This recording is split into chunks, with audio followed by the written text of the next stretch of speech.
Welcome to the Mindset for Runners podcast, helping you to access and unlock your true potential as an athlete.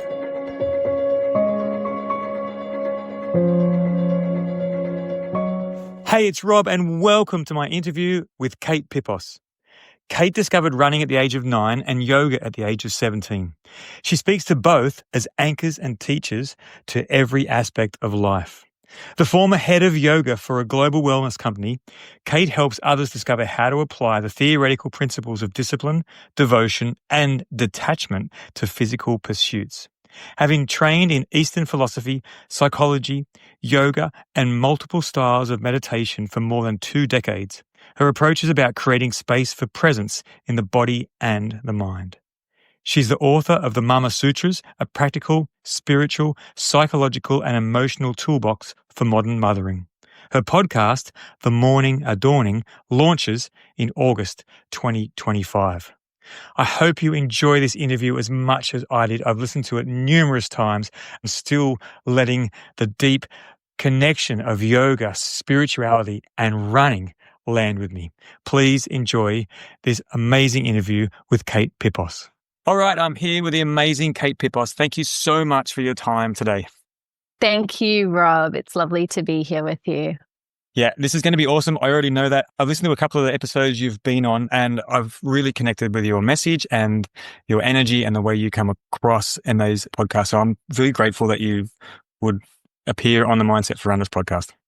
Oh, thank you. That makes me feel really warm. And I guess I want to extend a really heartfelt thanks to all of your interviewees up until now, everybody that's contributed to the podcast, because it really it's such a big part of my training to pop that in and listen to the episodes. And yeah, I think I'm doubling up on them now. So really, really grateful for everybody who's guested before me. It's a real privilege. That's beautiful. I've been so lucky. Well, let's get to you. I want to start by asking you, what does running mean to you? And how does it fit into your busy life? And can you tell us about your relationship to running? Yes. It's funny you say relationship, because I think when you ask me what running means to me, it is like absolutely my first love and one of my longest term relationships, I'd have to say. We've been in and out of a lot together. We've been through it. So yeah, if I can kind of go roundabouts and share the story of how I came to running, I think that sets a really good kind of foundation for where we'll go from here. I ran my first cross-country race when I was 9. I think it was 2 kilometers. I'm not sure. Maybe it was less. And I came second. I grew up in a rural part of Brisbane, about 40 minutes out of Brisbane. It's now really famed, actually, the Samford Valley. I grew up just outside the Samford Valley. And I came second in this race, but I had only what I can really explain as a flow state experience. So obviously was doing really well, was really proud of myself, but also felt this rush of everything, this beautiful sense of connectedness and living that close to nature. I think I always had a spiritual perspective on life and existence, I think. So I had this amazing experience, and I remember going home and I said to my dad, okay, my dad and I were the earliest risers in our house, and we used to tend to the vegetable garden usually first thing in the morning. And it was a way that I could kind of get time with him and learn about stuff. He loved his vegetable garden. The vegetables were amazing. And I was like, okay, Dad, I'm going to train myself. I'm going to go running in the mornings, and I want you to drive the car after me. And my dad, being who he was like, yeah, okay, cool. We're doing this thing. So shout out to John for his support. I look back on that now and I'm like, what a crazy 9-year-old. Who does that? But anyway, so he would drive after me in the car, and I would go and do these hill runs up this crazy part of road that was called the Devil's Elbow. It was a really tight turn, but there was a dirt track, and it was so hilly, right? It was just up and down, up and down. And I loved it, and I really thrived, and I self-trained myself until I went to high school. So that was 3 years. And then was really lucky to fall under the tutelage of Tony Booth, and was training with him throughout my whole teenage years and competing in cross country for my school. And, what it means to me, all of that, I think it's devotion, it's discipline, it's definitely, I want to say passion, but it's probably more of an obsession than anything else, especially when you look at the number of shoes I own at this point. It's connection as well, and solace. And I think as well, there's something about the experience of, like, sometimes it's grueling, right? Sometimes it hurts. Like, and I think the pain is something that really fuels me in my running, healthy or unhealthy, rightly or wrongly. Yeah. So it's kind of a lot of things, and it means a lot of things to me. I think it really demands of me to show up anywhere I am and to let the run transform me.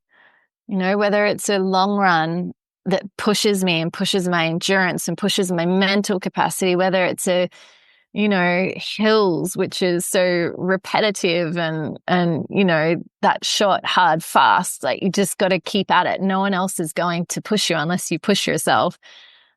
You know, whether it's a tempo run and I'm like, just like pushing as hard and fast as I can.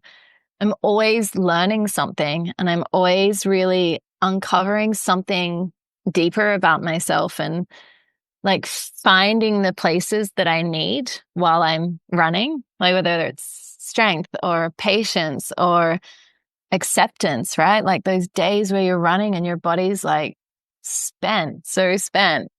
And so, yeah, I think I really get from running like something different all the time. And yeah, it's just beautiful. It's such a diverse long-term relationship. So yeah, I don't know. Have you read Haruki Murakami's book, What I Talk About When I Talk About Running? I've listened to it on audiobook, yes.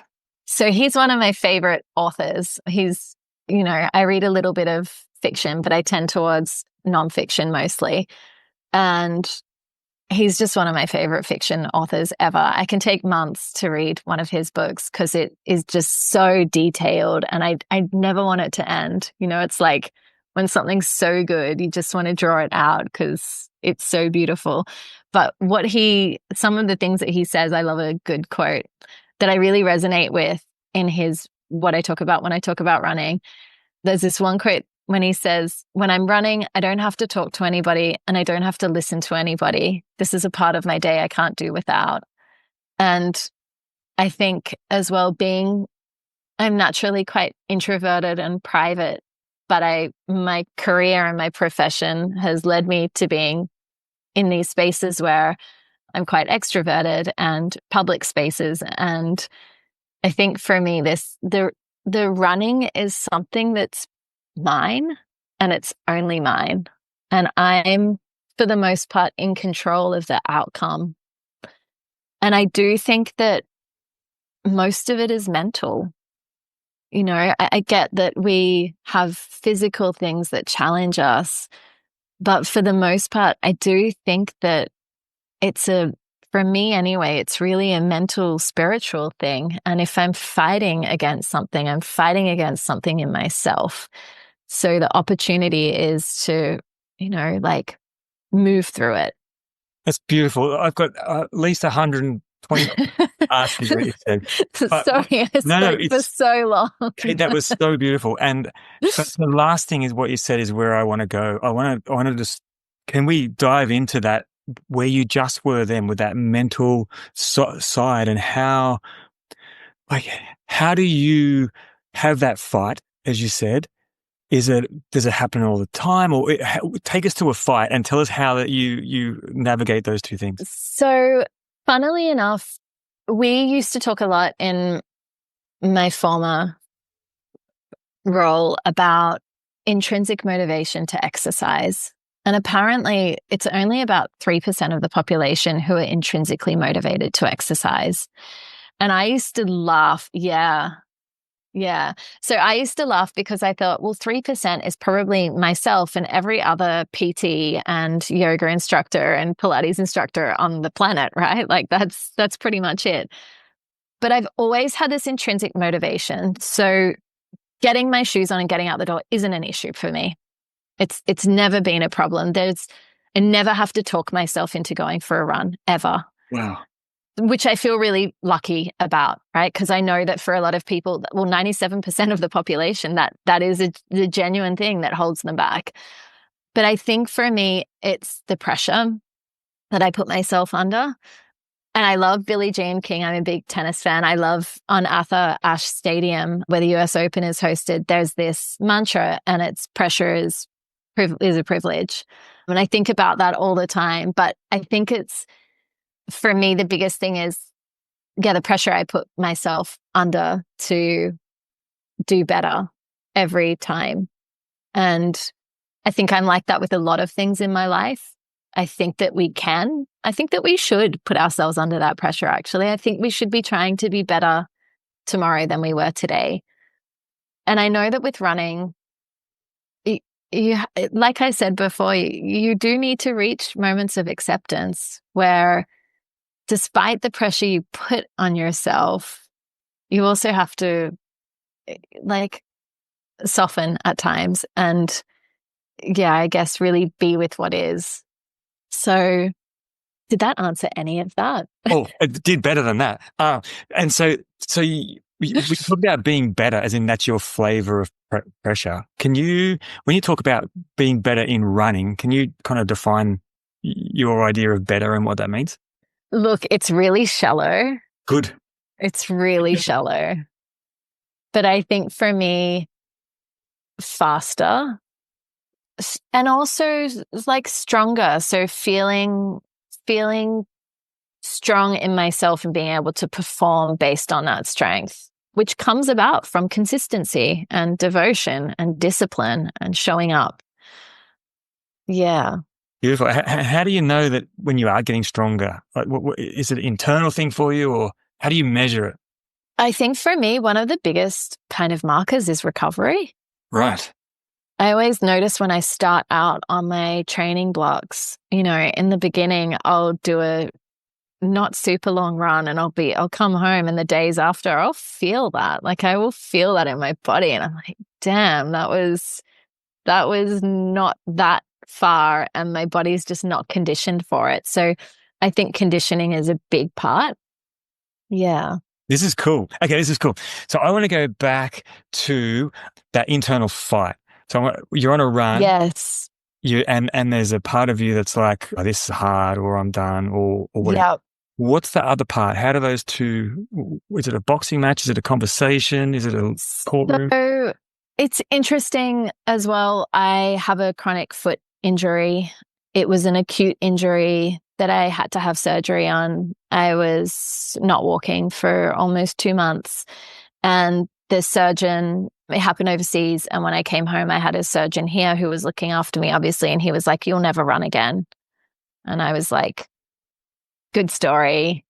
Let's see. And I didn't for some time. I really was only on kind of one run a week. And I had come from running almost every day. So for me, one of the things that kind of recently, especially because it's flared up in the lead up to training for a marathon, but I think it's that this hurts. It hurts. This is painful. It hurts. It's slowing me down. I don't know if I can go on. This is hard. These are all the things that go through my mind. And I think it's the internal fight that then creates the pressure, right? And I'm like, okay, we're going to have to get through this. We're going to have to work through this. And I tend to draw on everything I've been through up until now. So I think about the accident that caused the injury. And I think about once when I was climbing a mountain in Indonesia and I got food poisoning. So we had to get up at 3 a.m. and get on this pickup truck and go to the base of the mountain. And it wasn't until about 5 a.m. that I started being quite unwell. And we were already, it must have been a bit later because we were already a couple of hours up the mountain. And I remember the guide coming over to me and saying, "Look, you're obviously unwell. If we stay any longer here, you're going to hold up the group and we won't actually get to the summit for a dusk." I've got two options for you. One, you can go back down the mountain and go to the hospital. And two is you can take this pill and keep on going. And I was like, I am a fighter. I will continue. So I took this pill and didn't say a word to anyone the whole way up. I was with my partner at the time. And I remember saying to him, if I can make it up here, I can have kids. Like I can give birth.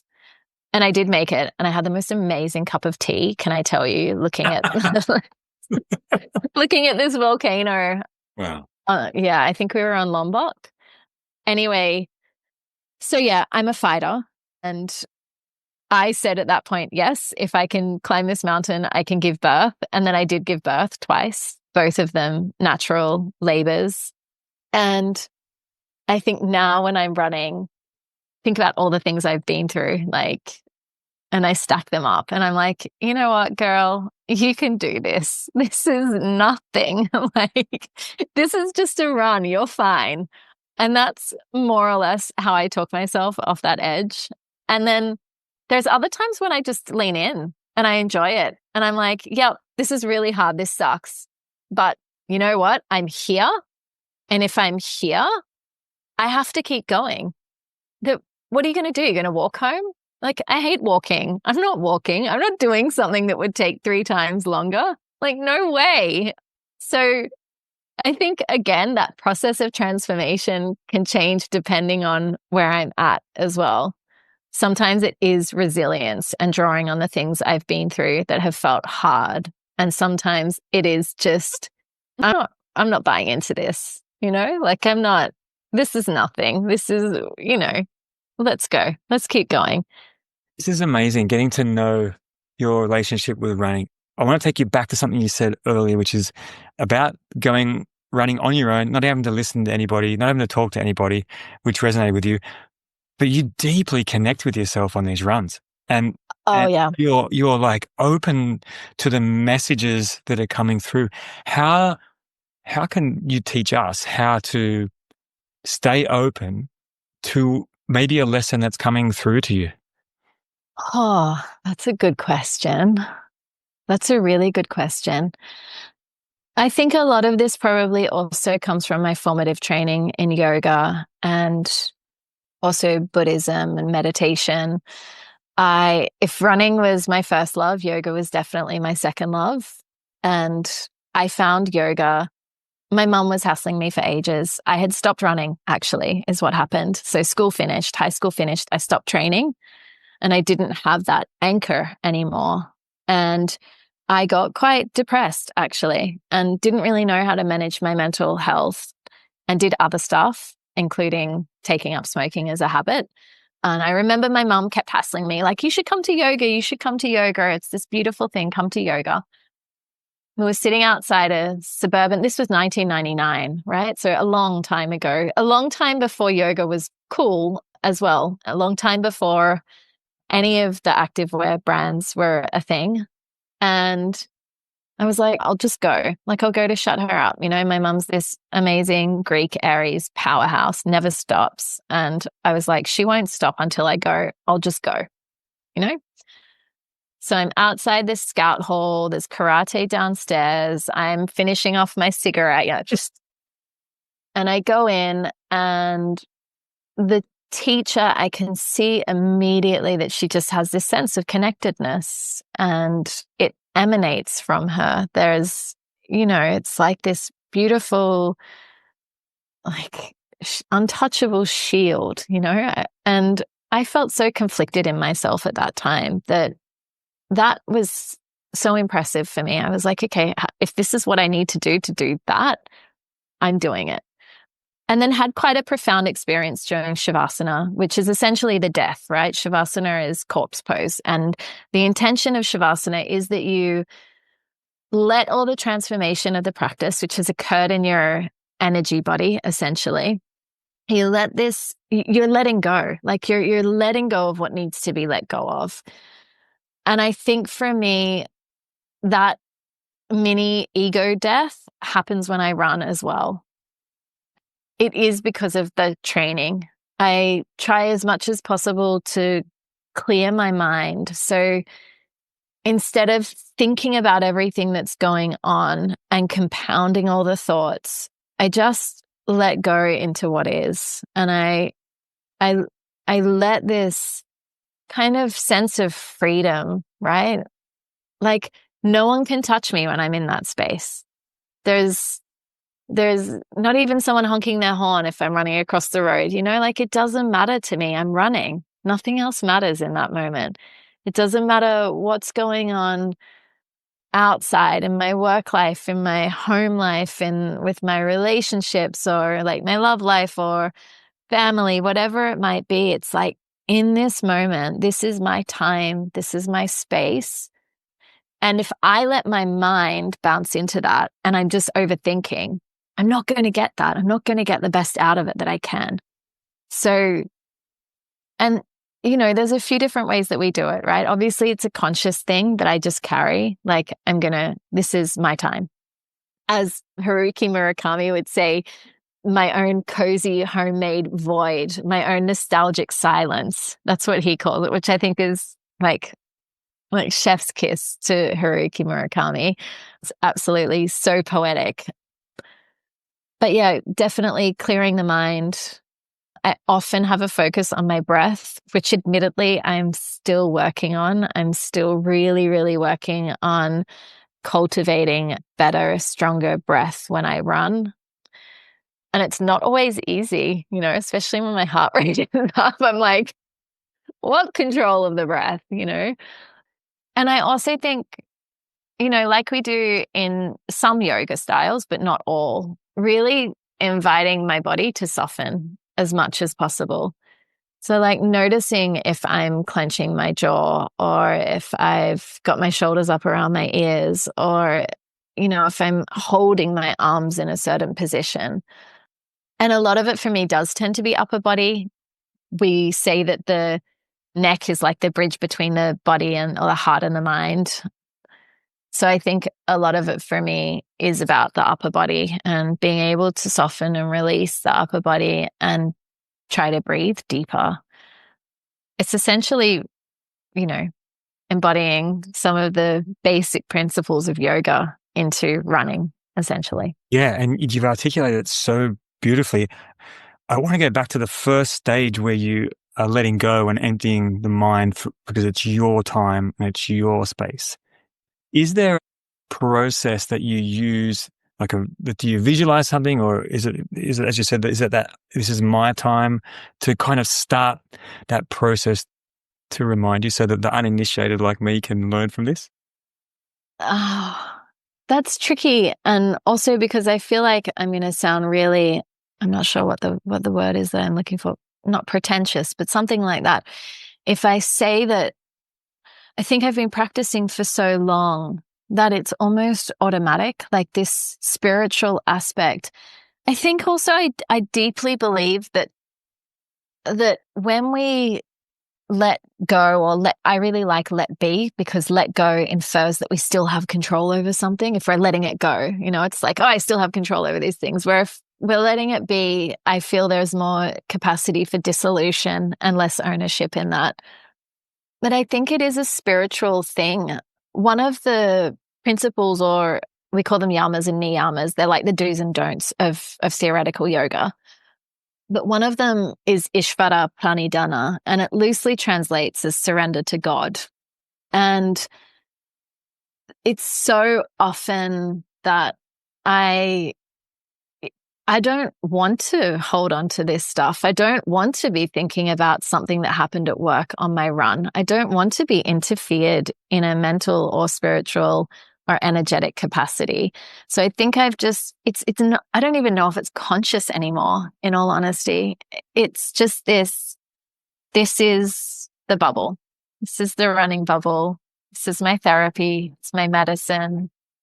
It's a safe space. Let's go. It's beautiful, Kate, and thank you for unpacking it more.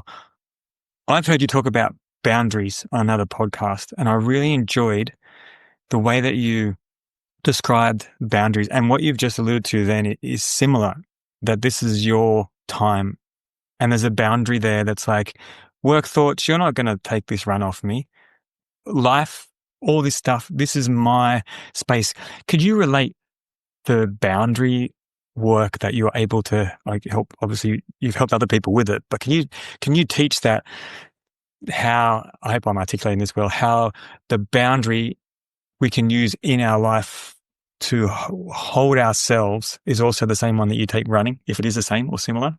Yeah. And look, I think it's interesting, right? Because I actually still really struggle with boundaries. I'm very good at walls. I'm like, I'm putting a wall up. This is like, oh, is there a gate for this person? Maybe. Oh, I'm trying to remember a quote. It was by a like new age spiritual teacher, and it was something like, big gate. I think she swore in there, but I'm trying not to swear.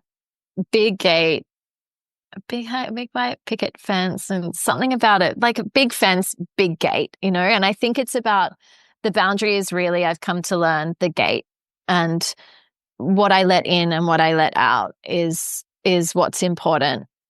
But I also think it's just about creating a space of safety for oneself as well. And like that bubble, right? It's that bubble. It's not a hard fixed wall that no one can come in or out of, but it is this protective kind of casing that you can energize when you need it. And when I do a lot of boundary work, if I'm working with people, a lot of that is visualization. I do love visualization. Visualization has been a huge part of, I trained in a tantric tradition for about 10 years with a beautiful, beautiful teacher, Sally Kempton, who unfortunately passed away a couple of years ago. But a lot of the traditional tantric work that comes from traditional sutras or traditional texts is visual. And I think, yeah, a lot of that is available to us with application. And so sorry, Kate, keep going. Yeah. I also just think the best boundary is no. Like, no, such a simple word that means so, so much. And I think we can say it to ourselves as well. Like, even, when my mind does wander, whether that's on a run or elsewhere, just saying no, not now. Now's not the right time for this. So many people just breathed out when you said that, because I think you just gave permission for people to say it's okay to say no. And when you said to yourself, let's stay with this. I want you to talk more to that, because it definitely resonated with me, how a thought might come in and then there's many different ways things we can do with that thought. But for you, is it a simple no, not now, or do you put a boundary in with the thought? I mean, it depends. It really depends. And, when I talk about having done hard things, I've done a few Vipassana sits, and Vipassana is a particular type of Buddhist meditation where you go, it's very rigorous. Like, it's hard. Like, you want to do something hard, try sitting for 10 days. And, here I was being a runner, and they were like, you can't do physical exercise. You can't even do yoga asana. So I'm just like walking this path at Blackheath in every break we get. Rain, shine, whatever temperature. I'm like, I have 30 minutes. I'm going to walk back and forth along this path. And the reason I share those, because I'm thinking about all the different types of meditation that I've studied, which are quite a few. And some of them are very harsh, right? Some of them are very directive in the way that they go about blocking out anything else. And some of them are very encompassing, like let everything in. Like Tantra is very much like that. Tantra is like, this is the spiritual feminine force. You can let it in and let it play and let it be, give it a home and let it flow through you. So I think I've taken a little from all of them. I'm so sorry to anyone who's listening to this out there who's like very rigid in their meditation lineage. I'm so sorry. I have taken from a lot, but it's been 20 plus years that I've been discovering these lineages and kind of tasting them and taking what I think is right for me, and at different times. But I think there is a place for us, especially if something is harmful, right? Especially if that repetitive thought or that obsessive thought or whatever it is that keeps going around. And that could be about ourselves. It could be the way we're turning towards ourselves.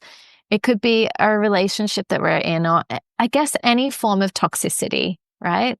I think there is a place for us internally to just say, no, like this isn't the time that I want to spend thinking about this. Or, if I'm wanting to be really present with my kids, but I'm thinking about this date that I went on last week, it's like, actually, now isn't the time that I want to be taken away from what's in front of me, whether that is my kids or whether that is a run or whether that is my yoga practice or a meditation sit or just washing the dishes. I think there's so much potential for us to be present with what is and to really set those boundaries with the intention of moving towards what's healthy for us.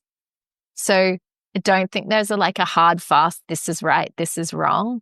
I think it's about becoming aware of how and where we are in that moment and assessing, is this the time that I want to spend on this? Or is this time that could be better spent being present to where I am and what I'm doing? And I think ultimately being present's probably the way to go. It's a beautiful answer. Wow. I want to take that concept into running again, starting with this. There's people out there who are training for a race. There's a few big races coming up, as you know. You're training for one of them. And the tendency can be for us to get attached to the outcomes of the race. I want to finish the race in this time or this speed or whatever, which serves a purpose. And we set up these deadlines or these times to draw the best out of us. How can we balance setting a big goal and going for it and then doing what you just mentioned then, which was letting it go and coming back to the present and, if you like, detaching from the outcome? Yeah, so you've actually just answered the question. I I really love, there's a yoga sutra. I don't know if I can remember it right now, but basically it says continuously practice and devote yourself to continuous practice without fixating yourself on the outcome. So there's clear instruction that we should keep showing up every day. We should keep doing the training. We should keep doing the practice. And also we should keep, all the other things, like the running journey it's so big, right? It's not just the training, it's your kit, is your kit right? It's, are you eating right? It's, are you sleeping well? And then who are you, I've even found for me, the running practice has in itself created such beautiful boundaries because I no longer have space or time for things that aren't serving me. Is this going to bring me closer to being present to this thing that I really want to do? So showing up, continuing with the practice and letting go of the outcome is what the Yoga Sutras, which are a very formative text of the theoretical yoga, I guess you could say, tell us. And I want to say that I think it's probably easier to say that than it is to do it, because I, for one, definitely want to run my first marathon in a particular time, or at least under a certain time, because I'm also competitive and I love pressure and I want that. Am I attached to it? I don't know. And by attachment, do you mean, can you elaborate on that? As in, I'm attached. So I think attachment is about having an expectation and then being affected if that expectation isn't met. Mm. So it's assigning a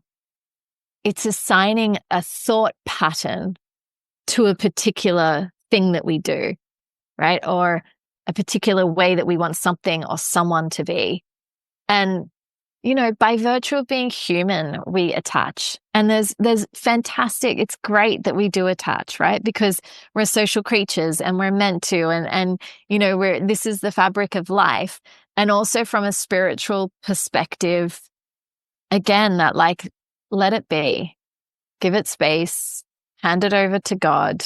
There's some things that we're just not in control of. So as I'm applying this, because I love it, I want to bring it into, let's just say I want to run, I want to run a sub 10 hour, 100 kilometer.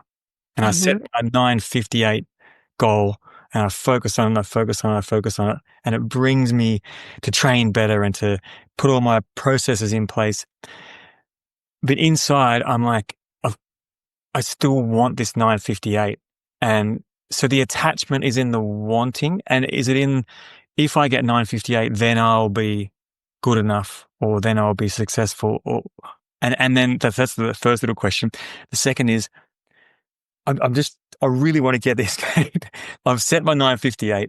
It's really important to me because I've trained so well. I'm doing all this work. How, as I'm training, do I go, yep, I've set the goal and I'm just going to let it be and come back to my 4 by 1.2K efforts with a 30-second rest? So are you saying, like in the first one, I hear attachment to outcome, and that we're going to build or associate some part of our identity with the outcome? I think that's what's happening. Yeah. Yeah. And then the second one? The second one is, I know that I've set this goal to draw my best out. I'm afraid that if I let go of the big goal, I won't train as hard and won't become as good. Won't work as, become the person I was meant to be. Ooh. I mean, I want to say I don't know.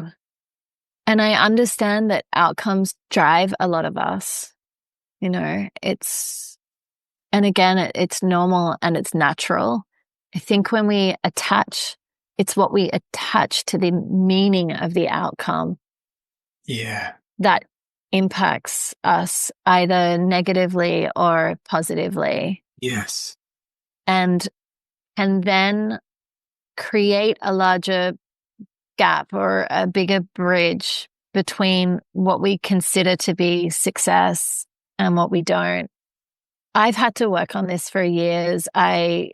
When I was a teenager, I remember, and I'm a really moody person. Like, I've always been really moody, and I'm grateful to running that I can start out on a run in a terrible mood and finish my run so high. So, again, thank you to the gods of running, who obviously enjoys pressure, but had to learn it quite early as a teenager, competing in sport at a high level, that, you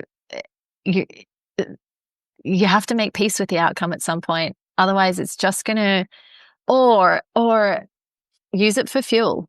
If you can't make peace with it, then use it for fuel. And I think for a long time, that's just what I did. But I think eventually we have to make peace with ourselves, and on a holistic level. This isn't the only place in your life where you are training towards something. And can you take the lessons that you learn in every run, not just one run? It's like when people assume someone's personality based on one thing they've done. Okay, look at all the other things they've done. Is it fair and just that we look at one race and judge ourselves on that one performance? I don't think so, because I think everybody knows that there's a combination of factors that can play into one single race. So yes, we can train as hard as we can and keep an eye on that outcome, and know that at the end of the day, what happens on that one day is due to factors somewhat determinable and somewhat undeterminable, And I think the thing that we can take responsibility for is how present we've been to the process and how well we've shown up to it. And then kind of let the rest be. I find the temperature really affects my running. I'm slow when it's cold. Simple as that. It takes time for my body to warm up. I can't change that. I mean, I could, yeah, okay, I could do a warm-up run. I could do some breathing to warm my body. I could do all of those things, sure.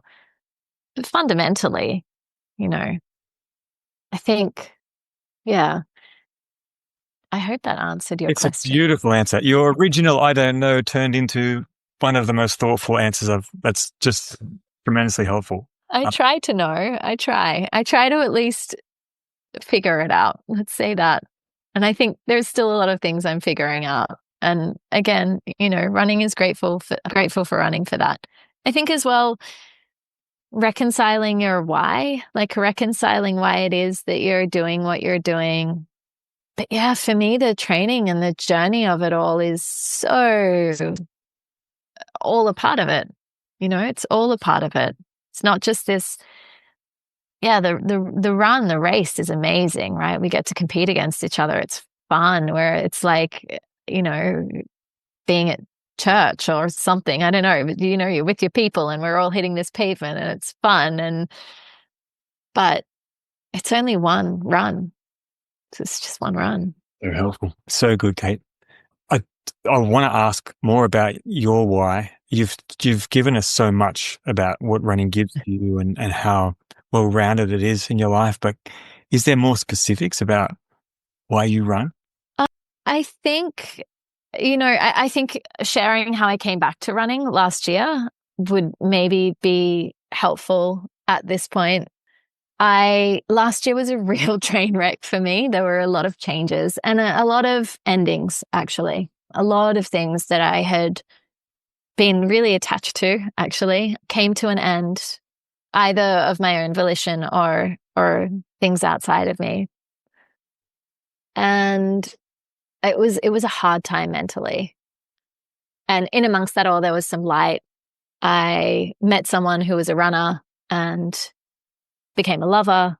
And I watched him and his discipline and his devotion to training and the diet and all of those things. And I was like, I remember that.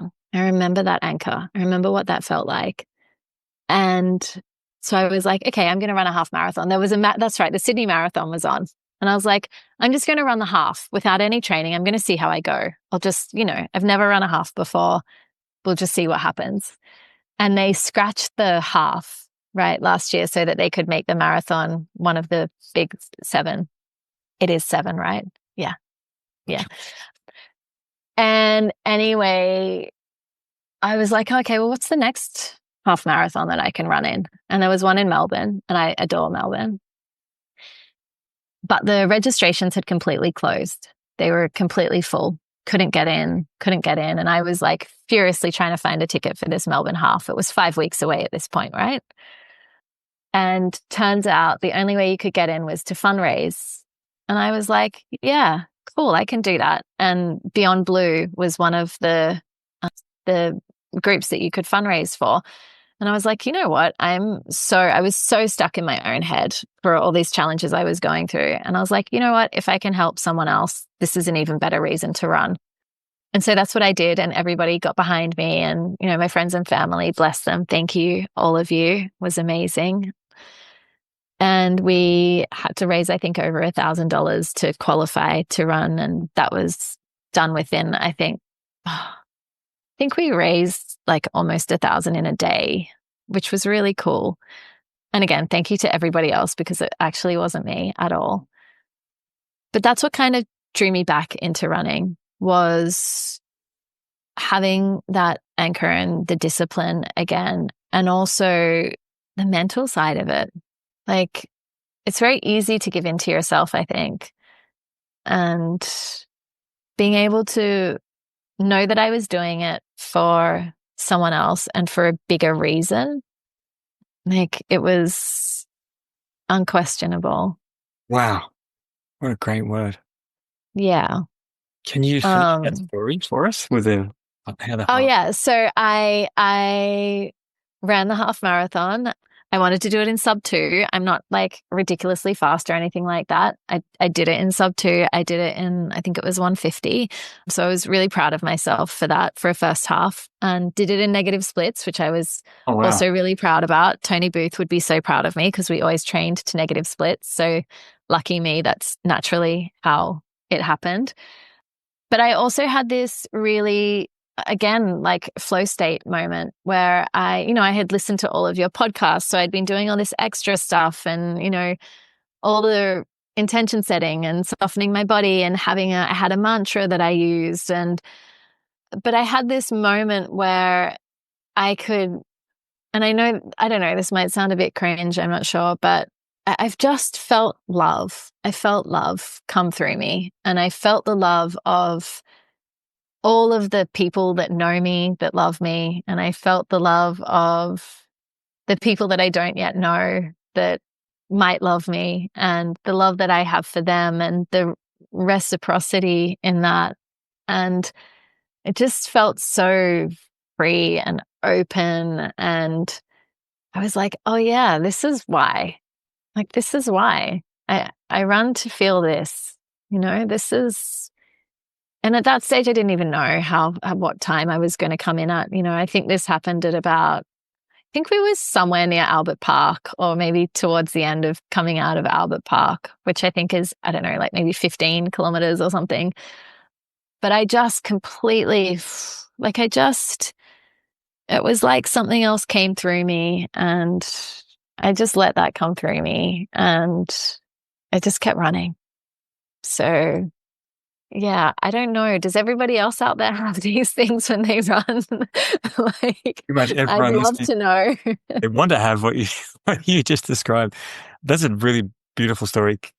Is that related to yoga? Is that an experience that you've had in your teaching, or as for sure. For sure. Like, I think actually it more happens in practice, if I'm honest. Definitely I've had moments like that teaching, especially when you teach in a really beautiful space, or if it's out in the open, or, it's really easy to access that. But mostly those experiences have been with really highly qualified teachers, and it's almost like a transmission, right? Which is how a lot of the information gets passed in the yoga meditation world. The teacher have to have gotten to a certain point in themselves to enable the student to also evolve to that next kind of level, or that deeper layer, or however you want to imagine it. But I think it's the sense that we're not separate from anything or anyone. The sense of separation that we create is almost like an illusion. And that letting be, or that surrendering and opening yourself to what's coming through and how, is essentially, the sense of connection, which I love, because especially since COVID, like, there's been so much talk about isolation and disconnection and all of those things. And I think to have somewhere where we can feel that connected, for me, it's certainly a really beautiful thing. It's absolutely beautiful. And as you're speaking, one of my mentors, Lawrence, always, one of his things is run with an open heart. And it's something that I've really embraced in my training, because it just feels so good. Like, it feels like it's not just my heart opening. It's like something else comes with that. And you were speaking then, I was like, how do we capture that and remember that it's a state we can access whenever we want? Is there a process, or is it, again, just a practice, as you've said in the past? So I'm going to get teachery on you now. I apologize. Please do. The desire to have it all the time is a form of attachment in itself. Yes, right. And I've noticed so many times in my meditation practice where I have this moment where I'm like, I'm having like an out of body experience. How amazing. And as soon as that voice comes, it's over. As soon as that conscious, oh, this thing's amazing, look at it, I want to capture it. It just, It's like sand through your fingers, like it's gone.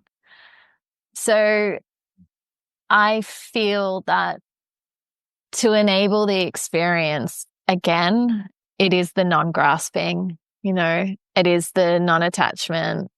And I might also add that in yoga theory, attachment and aversion tend to come hand in hand. So not wanting is as limiting as wanting, right? So avoiding or ignoring or not wanting is as limiting as wanting.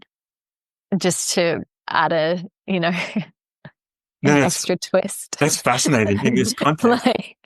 like deep in the plot. Yoga theory is like the most plot twisting thing ever. And so is the yoga practice. You do one pose. It's like I remember learning to do a headstand, and then my teacher was like, okay, lotus with your legs. And I was like, what do you mean lotus with my legs? I've just learned to stand on my head. So there's always, and then it's like getting into the lotus while you're in a headstand, and then getting out of the lotus while you're in a headstand without falling over. And then there's go to this, and it's, oh, wow, this is, it just keeps going and going. But I think that's what it's about, right? That's what life is about. Like life is about it's continuing, just continue, just keep going, and keep going in a way that's meaningful for you, that's not attached to an outcome that's harmful or, yeah.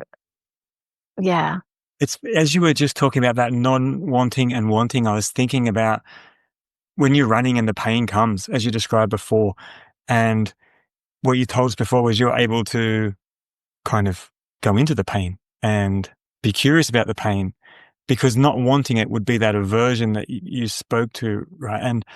And how, as runners, we can build our relationship with the pain instead of being fearful of it and seeing it as a threat. Yeah.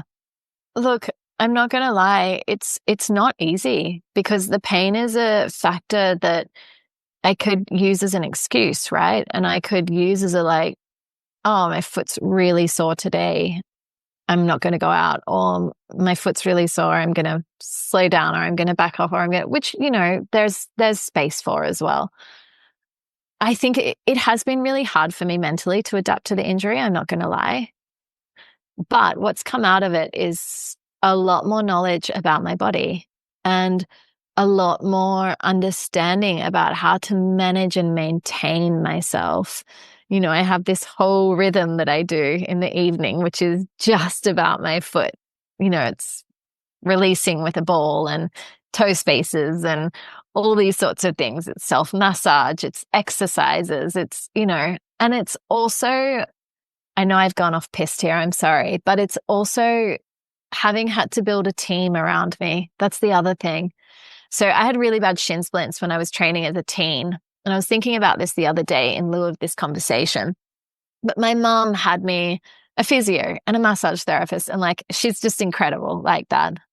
And the massage therapist, actually, side note, I'm even more off piste, but anyway, the massage therapist that I had at the time was also doing the Brisbane Broncos. And she used to say to me that out of everybody she massaged, I had the highest pain threshold. She was like, you can take anything. And I was like, thank you so much. Kind of wish that wasn't the case. Yeah, but so I think, though, I've learned the value of having a really strong team as well, and I think everybody needs that, whether it's just people in your life or whether it's an actual, mine all happen to be people that I pay to take care of me on top of what I do for myself. But coming back to the pain and, it, again, it's kind of, I take the perspective of oh, well, I'm here. This is a part of it. I'm going to keep going anyway. And I'm going to draw on the strengths, and I'm going to let whatever will be, but I'm going to keep running. I'm going to keep going. Yeah. Because it'd suck to walk home. Yes. Or I'm going to have to Uber. Right. I'm going to cycle back to the Melbourne half before we go forward. Yeah. It's what you spoke to was a grounding and a discipline in what you saw in the runner that you met, and how he was devoted and his diet was, and his training, and you remember that was what you loved about it. And the discipline, I feel, is like a grounding that running gives us. But you also speak to this openness and this connection to something higher than us. And I wonder how we can, as runners, like I feel like most of us, we might not be that great, but the discipline we kind of get. But how do we build a connection in a spiritual way without getting too here and a groundedness, if that makes sense? Yeah. So I'm thinking back to that yoga sutra that I was thinking about, which talks about practice and discipline and perseverance, abhyasa, and vairagya, which is the detachment and non-attachment, right? So these two things, and it's the balance of them, right? They're both considered essential for the journey and the growth. And so the discipline is what tethers us, right? And yeah, I really did see that in him, and I was so in awe. That was the other thing. I was like, oh yeah, that I want that again. Like, I want that thing. And the detachment, which is that, you know, I'm not, it's essentially an attachment to the ego. Right. Right. And the ego believing that things have to be in a certain way in order for anything to be any other way. And that dissolution, that opening, I know you're asking me how. Practice. Practice. When I run, my mantra is let go, let flow, let go, let flow, let go, let flow, let go, let flow. Because it's like this invitation to soften and to keep going, right? So it's just this continuous, it is essentially, you know what, I've never put this together, but it is essentially abhyasa and vairagya. It is essentially these two things, right? It is perseverance or practice and detachment. Because it's this invitation to not hold on and to be open, but to keep going, just keep going. I think that's the one thing, we can't get anywhere if we don't keep going. And also, if we hold so tight to one thing, we're going to lose that thing. It's inevitable. Like, if we're holding so tightly to one thing, I think we limit ourselves to everything else that could be, on a wider scale. Wow. Thank you. Okay. Okay, that's amazing. Running and yoga. Yeah. Every single runner needs to not just stretch more, but yoga's more, it's not what yoga can do for our running. Can you bring these two things together for us and tell me how they like evolve us together? Yeah. I mean, so physiologically, and someone else can probably describe this better, so I'm not going to pretend that I'm anything more than I am. But physiologically, the muscles contract when we run, and running's very linear. As far as I know, we're all running in one direction. Kudos to those of you who are like doing side runs or something, running from side to side or backwards, or I'm not sure. But it's very repetitive. And yoga can also be repetitive, but I think when used as an addendum to running, it is a space for us to explore the body and open the body in ways that then release the physical tension so that we can perform better. I certainly know that for me, since I've been so disciplined with my training, I've also become more disciplined with my yoga practice, because every other day, I actually can't do 5 runs a week, just mainly because of my foot. So I do every second day. And then I toggle between running and yoga. And most days that I don't run, I'll just roll out of bed and I put on one of the playlists that I made from when I was teaching full time, and I just move. I never have a specific structure in mind.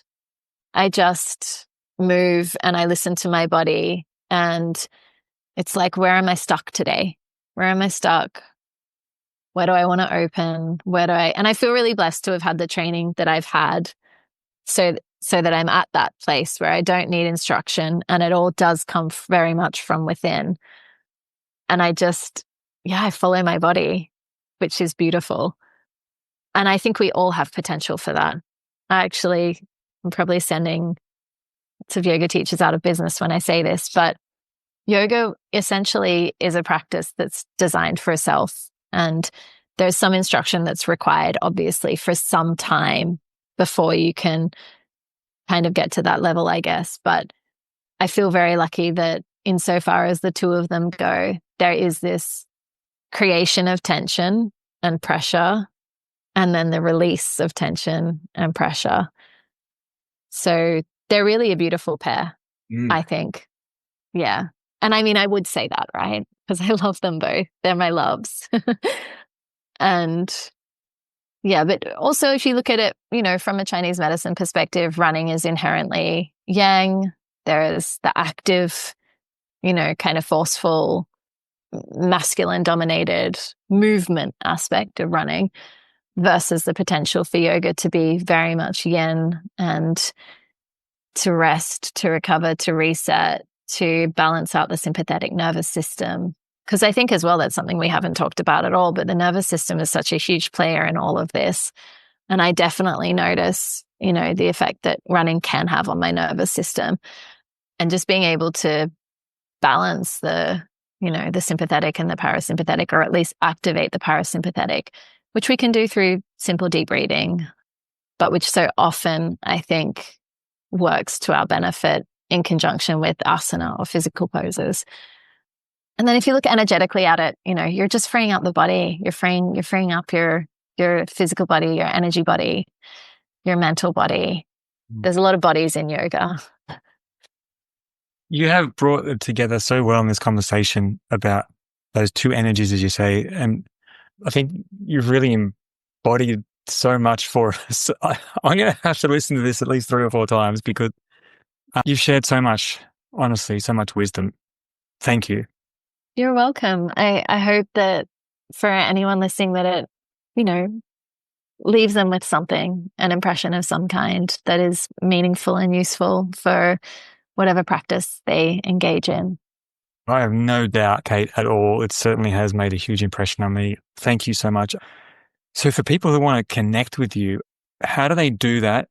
How can we learn more from you? And how can somebody reach out to you?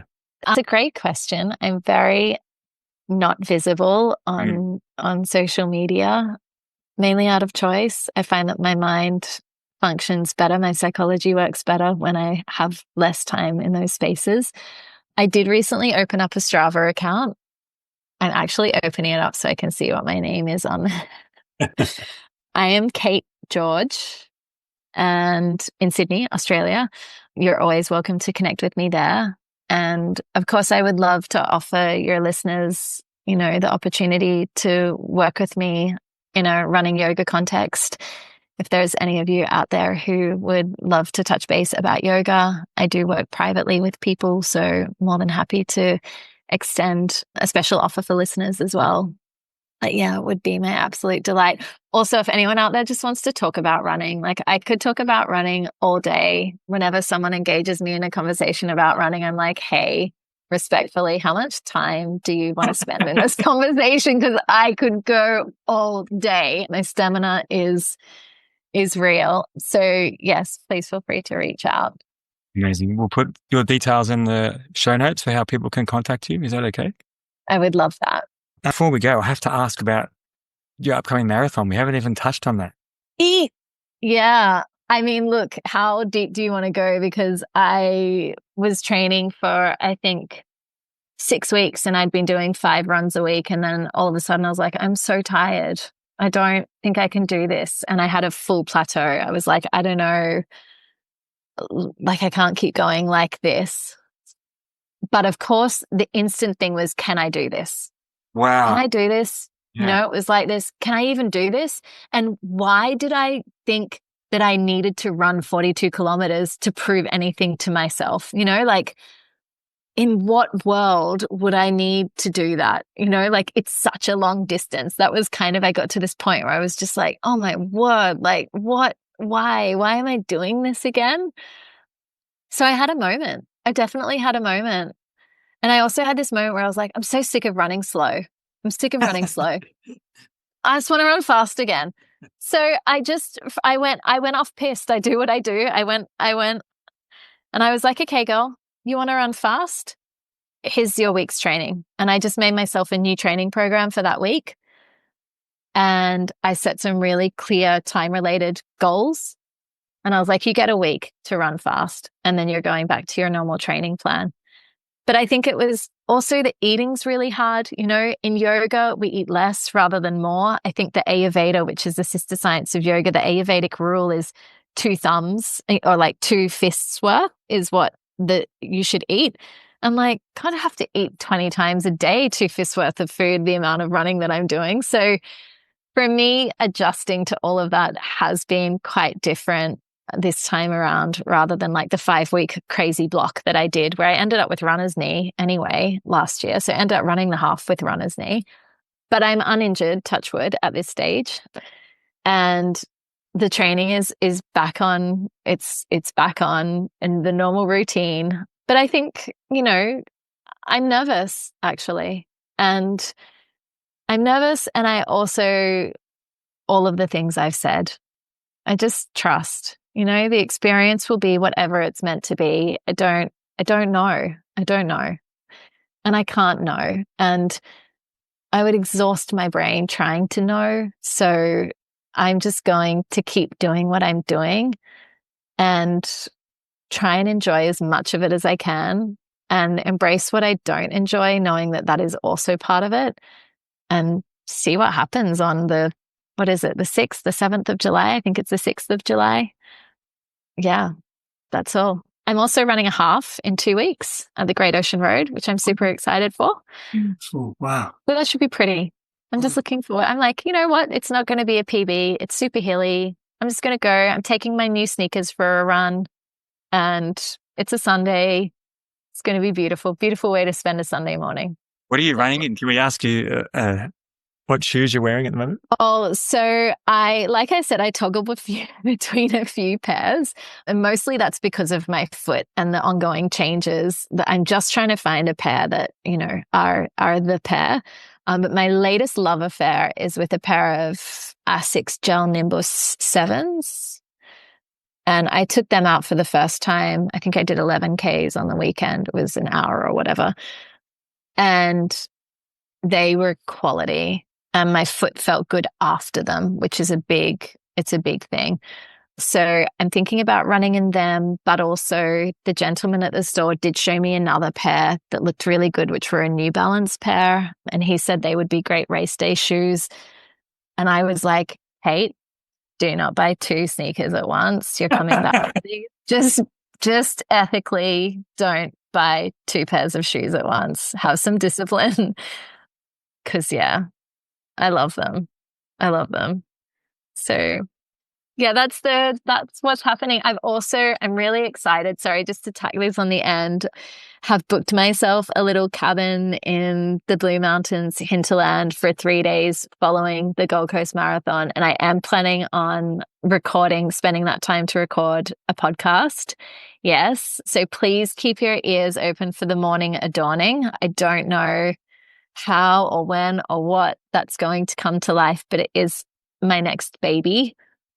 And I also am working on my 2nd book and have started a 3rd one. So I have a published book called The Mama Sutras, which is little, you know, bite-sized pieces of wisdom from motherhood and yoga.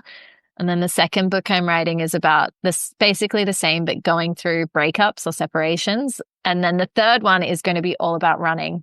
So yes, maybe we can talk again when I'm partway through that. I can't wait to talk again. It's been and I don't want to disregard that beautiful piece of wisdom you said before I asked you the very uninspiring question of what shoes you're wearing, about how to let the race happen and just let it. Yes. And for you to be able to be comfortable with that uncertainty and let it do its thing. I'm going to listen to that. Like that, there's so much wisdom you just gave in that little part before I took at the running shoes. So Kate, I just thank you so much for this incredible conversation. I'm blown away. Thank you. I feel like I did most of the talking, so thank you for holding space for that. And also, shoes are absolutely inspiring. Give me more shoes. Any shoe sponsors out there? Like, I will talk about your shoes all day long. I will love your shoes. Just kidding. But yeah, thanks so much, Rob. It's been a real honor. It's been amazing. And I'll put all the links with how people can find you as your book and your upcoming podcast, second book. We'll follow your race, 2 races that you've mentioned. And definitely, if it's resonated with you, get in touch with Kate for the yoga for runners that she can help you with. And as you can tell, it's not just about the yoga. It's about working with Kate from a completely different level than just doing yoga. Kate, you're a 1 in a billion. Thank you so, so much. And I can't wait to see you hit that marathon and then what you do in the future. Thanks, Rob. Thanks, everyone.